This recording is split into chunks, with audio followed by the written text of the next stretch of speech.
तो यहाँ पर हम रीजनिंग के कुछ क्वेश्चन सॉल्व करेंगे जो कि प्रीवियस ईयर में पूछे जा चुके हैं। तो फर्स्ट क्वेश्चन है, कवि कविता से रिलेटेड है तो चित्रकार किससे रिलेटेड होगा। तो आप देखेंगे जिस तरह से कवि कविता लिखता है उसी प्रकार चित्रकार क्या करेगा, चित्रकारी। तो यानी हमारा करेक्ट ऑप्शन हो जाएगा चित्रकारी। फिर यहाँ पर एक सीरीज़ दे रखी है, तो यहाँ पर हम देखेंगे कि पैटर्न कुछ ऐसा है, ए से जेड है, जेड से एक्स, एक्स से बी। तो यहाँ कुछ समझ में नहीं आ रहा, लेकिन हाँ यहाँ पर अगर आप देखेंगे कि ये ए है, बी, सी, ऐसा कुछ है।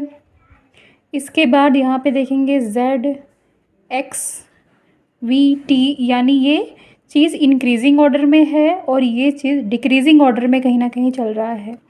तो देखते हैं, पहले हम इस वाले को सॉल्व करेंगे। तो ए से बी हुआ है, यानी दो अल्फ़ाबेट्स को छोड़ के यहाँ पे बी आया है, फिर दो अल्फ़ाबेट को छोड़ करके यहाँ पे सी, और अगेन दो अल्फ़ाबेट को छोड़ के यहाँ पे आना चाहिए डी, यानी यहाँ पे होना चाहिए डी। और यहाँ पे ये पीछे की तरफ चल रहा है, यानी कि ऐसे देखेंगे कि z से x हुआ है तो z होता है 26, x होता है 24, फिर यहाँ पे आएंगे v 22, 20, यानी कहीं ना कहीं देखेंगे आप दो दो नंबर इसमें कम हो रहे हैं।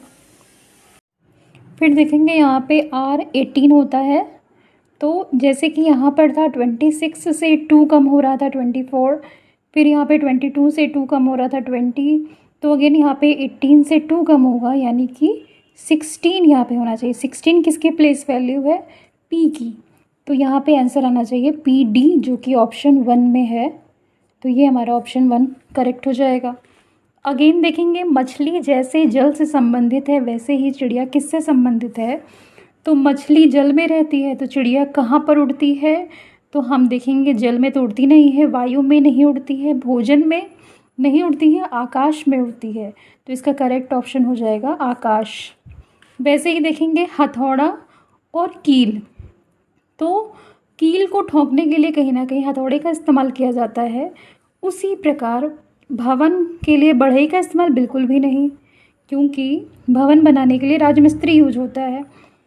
यहाँ पर पेन के लिए पेंसिल का इस्तेमाल बिल्कुल भी नहीं होता है। बाइक बनाने के लिए स्कूटर का इस्तेमाल बिल्कुल भी नहीं होता है। लकड़ी के लिए आरी का इस्तेमाल होता है, ये बिल्कुल सही बात है। उम्मीद करती हूँ आपको ये वीडियो पसंद आया होगा। Thank you.